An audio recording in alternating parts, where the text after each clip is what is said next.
Bom dia, boa tarde, boa noite, galerinha do nono ano, tudo bem? Nós vamos começar nossa aula hoje um pouquinho diferente. Nós vamos fazer os exercícios de aprendizagem 1 ao 6 das páginas 30 e 31, nós vamos fazendo juntos, tá bom? Eu tinha pedido para vocês lerem as primeiras páginas do capítulo 2, sobre os conceitos de biodiversidade, riqueza de espécies, diversidade genética, diversidade de espécies. Então, esses conceitos nós vamos fazer um remember sobre eles através desses exercícios de aprendizagem, tudo bem? Então, vamos lá, pega sua apostila para a gente fazer junto.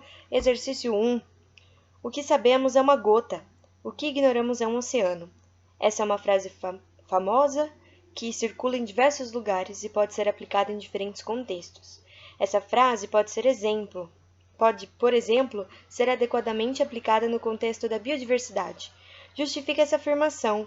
Galerinha, a gente sabe muito pouco, a gente conhece poucas espécies comparado com o número gigantesco de espécies que nós temos. Por isso que eu coloco ali na resposta que hoje conhecemos 1,2 milhão de espécies, mas estima-se que existem 8 milhões de espécies. Por isso que nós sabemos apenas uma gota. Tudo bem? Número 2. Leia a manchete a seguir. A importância do Brasil na biodiversidade mundial é maior do que se pensava, dizem cientistas. Essa é da BBC News.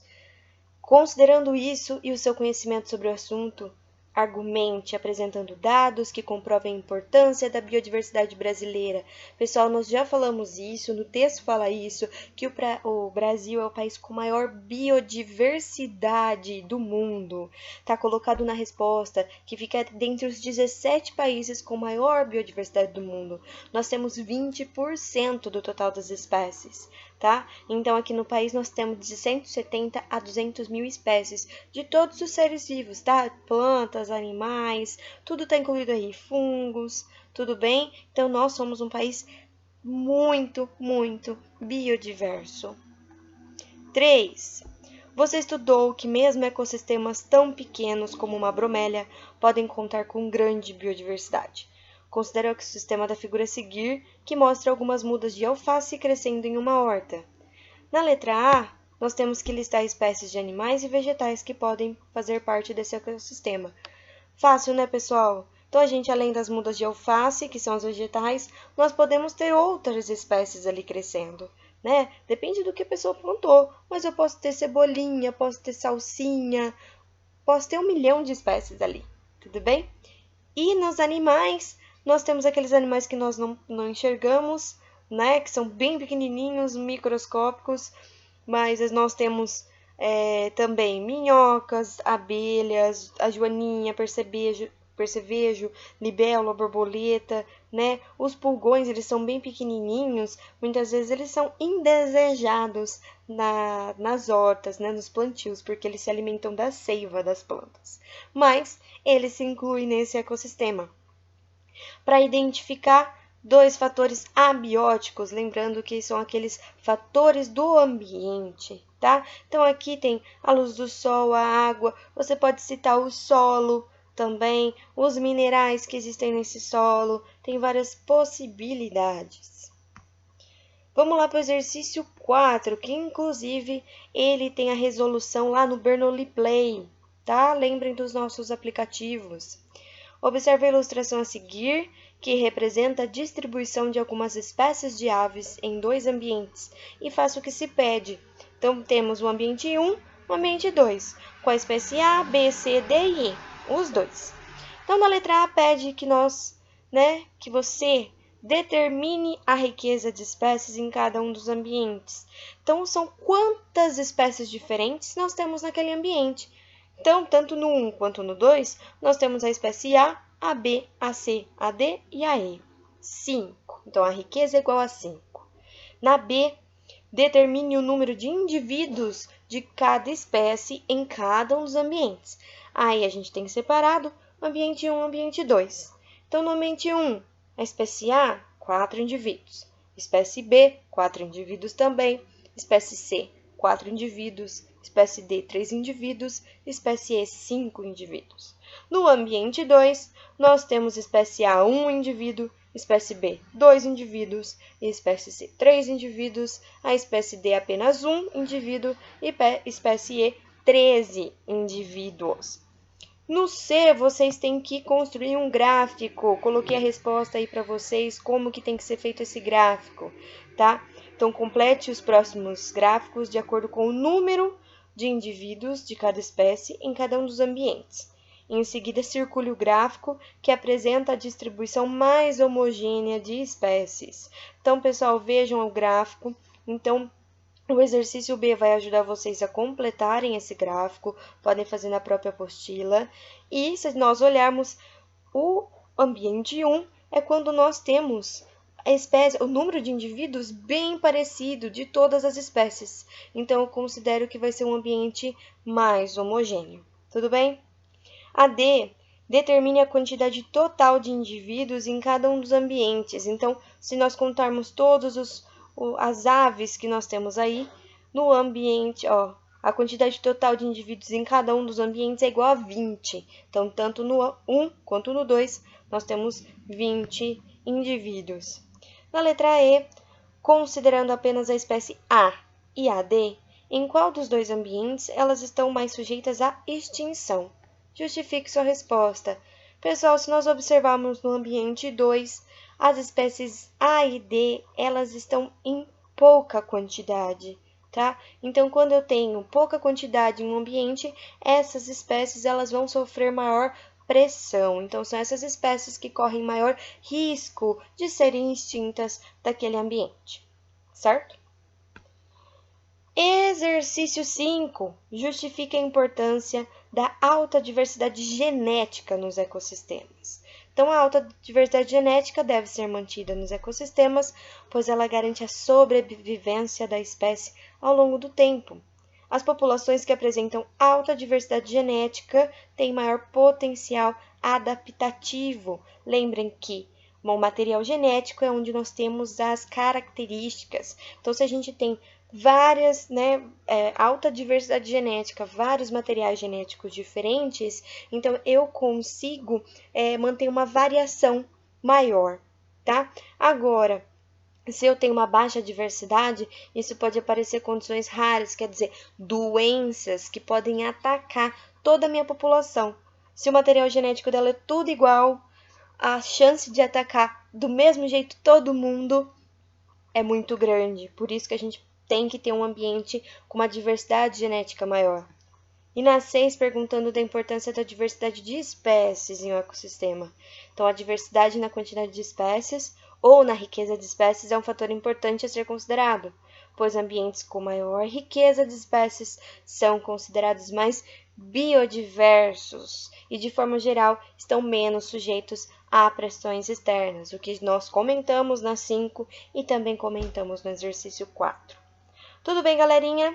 Bom, de exercícios feitos, agora nós vamos para a nossa aula sobre a proteção da biodiversidade. Continuando nossa aula, nono ano. Então, vamos lá na apostila, na página 32, 33 e 34. Depois eu peço que vocês leiam esse material, tem bastante coisa ali sendo falado, vários exemplos ali, falando sobre a proteção à biodiversidade. Aqui eu tô trazendo para vocês um resuminho, tá? Mas eu gostaria que vocês também se atentassem à leitura da página 32, 33 e 34, tudo bem? Então, lá em Biologia, pessoal, na nossa aula do dia 25, continuando, a gente vai falar um pouquinho sobre a proteção da biodiversidade, o porquê que é importante a gente proteger a diversidade de seres vivos, tá? Primeira coisa, primeiro quesito que ele fala no texto é a questão ética e moral. O que é isso? Que nós crescemos como o ambiente, o meio ambiente nos dá de tudo. Nós vivemos nele, nós estamos presentes nele, então faz parte do nosso crescimento, da nossa cultura como ser humano de proteger a floresta, de proteger o meio ambiente. Então por isso que ele diz que é ético e moral. Quando a gente vê, quando se fala de desmatamento, todo mundo já, é um absurdo, porque nós crescemos com esse sentimento de que destruir a floresta errado, certo? Questão da dependência econômica, vários medicamentos, vários produtos, matérias-primas nós obtemos da floresta. Madeira, que a gente já comentou bastante sobre o uso da madeira. Os medicamentos que podem ser retirados de algumas espécies, que eu já comentei com vocês também, né? Muitos recursos são retirados da floresta e nós precisamos, né? Não só da floresta, mas se nós pensarmos no ambiente agrícola, também que faz parte do meio ambiente, também deve ser protegido, né? O cultivo de espécies que nós usamos na nossa alimentação também faz parte da dependência econômica. Reprodução dos vegetais, por que é importante lembrarmos da polinização? Se nós não tivermos a conservação, principalmente dos animais voadores, né? Lembrando de abelhas principalmente, nós não temos a reprodução de diversas espécies, que elas necessitam dessa troca de pólen. Então, se nós não temos, se nós agimos errado em algum momento, em alguma espécie, a gente pode estar atrapalhando essa reprodução dos vegetais. Alguns vão sofrer mais do que os outros. Produção de oxigênio, óbvio, lembrando da fotossíntese, se não tivéssemos os vegetais, se não tivéssemos as plantas, no caso, nós não teríamos oxigênio. Lembrando que na fotossíntese é um processo que as plantas pegam o gás carbônico, por isso que nós falamos sequestro de carbono. Então elas pegam o gás carbônico, pegam a água, transformam em alimento, mas o gás oxigênio que é produzido, certo? Sequestro de carbono, elas conseguem, pessoal, manter o ambiente estável, vamos dizer assim. Elas nos ajudam no momento da poluição. Com a poluição, a gente já viu que existe grande emissão de gás carbônico, né, das indústrias, do desmatamento. Então, mais plantas, os vegetais, eles vão ajudar a equilibrar essa quantidade de gás carbônico que nós temos na atmosfera. Valores estéticos. Quantos lugares que nós vemos que fazem ecoturismo, né? Então, vários lugares eles aproveitam uma região arborizada, uma floresta pequena que seja, para fazer um momento de lazer para a família, para as crianças, para fazer um piquenique, para fazer aventuras, não é mesmo? Então, a natureza, o ambiente, a floresta também tem o seu valor estético. Um dos problemas que é apontado quando nós não temos essa proteção à biodiversidade, ele coloca o aumento de doenças. Como assim? Se nós pensarmos, nós temos um local biodiverso, rico de várias espécies. O homem retira alguma espécie dali, vai causar um desequilíbrio. Alguém vai ficar sem se alimentar, ou alguém vai ficar com outra alimentação a mais. Então a gente tem um desequilíbrio todo da cadeia alimentar, tudo bem? O que aconteceu? Um exemplo, nós temos várias doenças que antes aconteciam apenas na floresta, numa área bem conservada, os animais ali interagiam, faziam parte daquele ambiente em que eles estavam. Só que o homem chegando próximo, né, à urbanização, tirando essas áreas de floresta, esses animais tiveram que se aproveitar do meio urbano. É o que aconteceu com a malária, que é transmitida por um mosquito. Então ela antes acontecia apenas no meio da floresta, apenas com aqueles animais que estavam ali.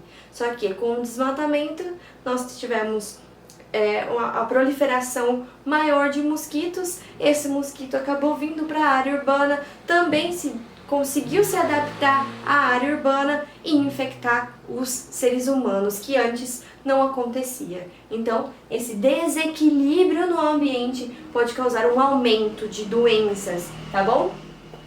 Para que isso não acontecesse e outros problemas não acontecessem com a falta da proteção da biodiversidade, em 1992 nós tivemos a ECO 92, que foi uma conferência que eles fizeram um documento, né, a Convenção sobre Diversidade Biológica, que eles queriam parâmetros, ações para manter a diversidade de todos os ambientes, certo? Para fazer também o uso sustentável das áreas ambientais. E para isso, de uma forma resumida, o que eles têm como metas, né? criação de unidades de conservação, que nós vamos ver um pouquinho mais para frente quais são esses tipos de unidades de conservação. No Brasil nós temos algumas, então a gente vai estudar um pouquinho de cada uma delas, como elas ajudam a proteger a nossa biodiversidade. Também, né, essas unidades de conservação, elas vão nos ajudar a monitorar os habitats e monitorar as espécies. Porque se eu tenho uma área delimitada, eu sei que ali eu não posso ter interferência humana, a gente vai ver nas unidades de conservação, fica mais fácil de eu saber como que esse ambiente, o que ele está sofrendo com o seu entorno, o que está acontecendo, os animais, como que eles estão, se está progredindo, se a gente tem uma maior riqueza naquele local, então fica mais fácil esse monitoramento. E também a última coisa, e muito importante, que a gente tem todo o tempo, a gente fala muito no Brasil, é o combate ao desmatamento.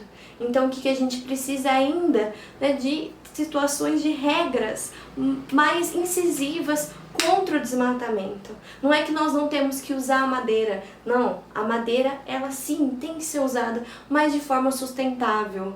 Lembrando que o uso sustentável é quando nós usamos os recursos hoje pensando nas nossas gerações futuras. Nunca podemos esquecer de sempre termos a sustentabilidade como nossa linha de direção. Tudo bem? Até a próxima! Não, vai embora não, ó! Exercícios, não esqueci! Exercícios do 7 ao 10 para vocês fazerem lá na página 34, só para semana que vem. Tá tranquilo? Beijos, até mais!